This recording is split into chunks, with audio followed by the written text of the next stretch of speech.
Hi guys, কেমন আছেন? তো কয়েকদিন আগে আমাদের বাসায় এসেছিল আমার রাঙ্গামণি এবং রাঙ্গা ভাই। তো চলো তোমাদের দেখাই মা কি আয়োজন করলেন।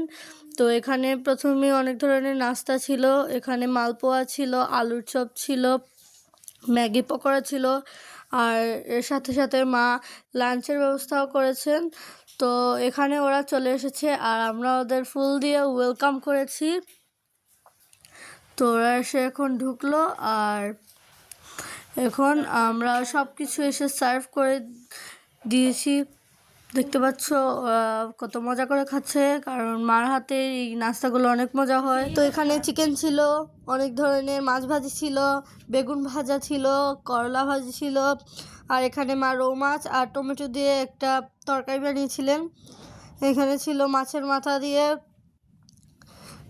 ডাল ভুনা, শুটকি চাটনি, ইলিশ, সর্ষে ইলিশ, তারপরে কই মাছের ভুনা বানিয়েছিলেন মা। তো এইটুকুই আমাদের আয়োজন ছিল। আর এখন মা কত সুন্দর সাজিয়ে খেতে দিয়েছেন রাঙা ভাইকে। আমরাও সাথে সাথে বসে পড়েছিলাম। তো টাটা।